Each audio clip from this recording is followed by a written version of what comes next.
Commerce Secretary Howard Lutnick just dropped an Epstein bomb on Donald Trump, and I just have to wonder, what will the conversation be like at their next Mar-a-Lago golf game?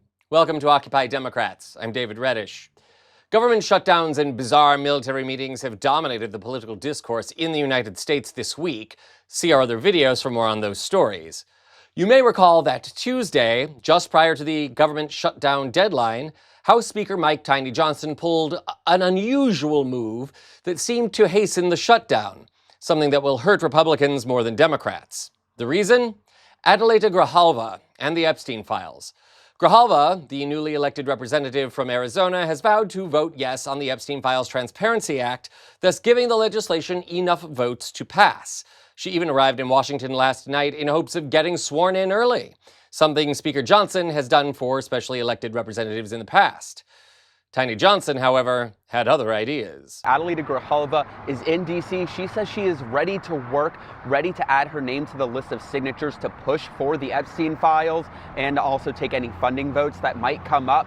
But Speaker Mike Johnson doesn't seem to be in a rush to get her sworn in, telling Scripps News Group that he won't be swearing her in likely until when the House comes back next week for regular session. That's right, folks.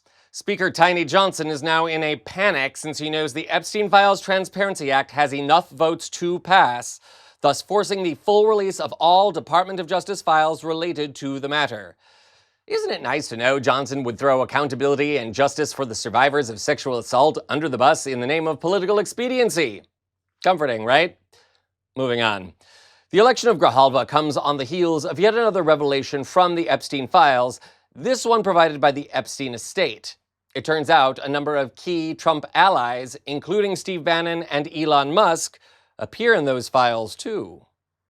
From Elon Musk to Bill Gates, the latest batch of Epstein-related documents reads like a who's who. Take this entry from Jeffrey Epstein's itinerary dated December 6, 2014. Reminder, Elon Musk to island. Is this still happening? While it's unclear which island this refers to, Epstein regularly invited guests to Little St. James in the Caribbean, his own private island, which he used as a base for allegedly abusing underage girls. There is no evidence Musk made the trip.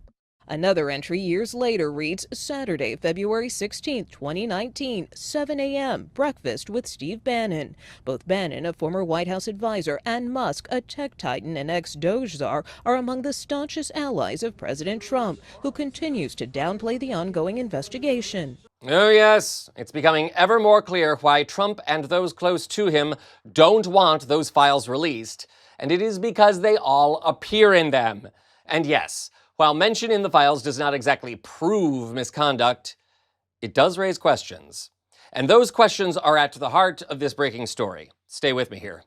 The mere mention of figures like Musk, Bannon, or Trump in the Epstein files would be enough to warrant congressional testimony or investigations. And now we may have a better idea why deeper exploration of the files might yield hereto unknown embarrassing material on those contained in them.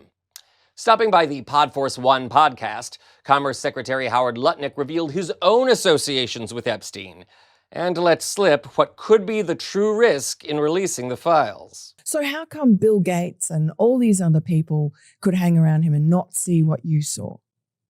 Or did they see it and ignore it? Or no, they participated. Right. That's what his MO was, get a massage, get a massage. And what happened in that massage room, I assume was on video. This guy was the greatest blackmailer ever. Blackmailed people. That's how he had money. So what happened to those videos? Why is there now such a dearth of information when, Donald Trump's people are running the FBI and the DOJ?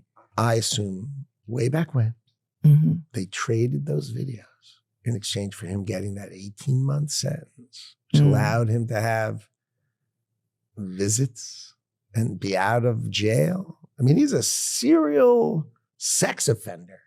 How could he get 18 months and be able to go to his office during the day and have visitors and stuff?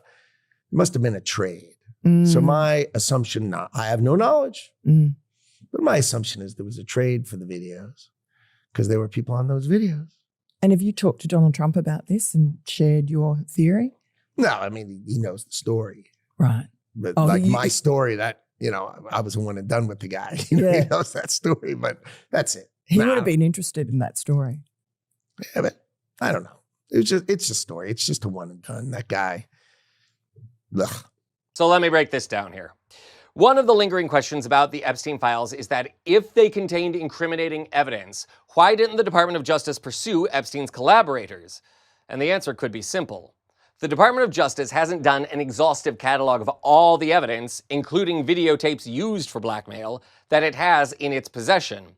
And even if it has, calling a roster of Epstein friends and clients before Congress, or giving their names to the media, which has more resources than the Department of Justice, could lead to the revelation of previously hidden or unknown evidence, like video or photographs that Epstein used for blackmail.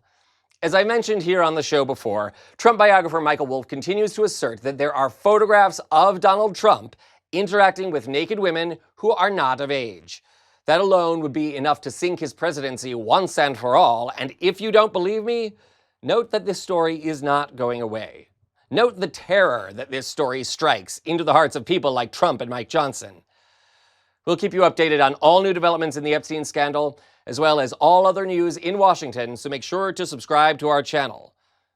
This is Occupy Democrats.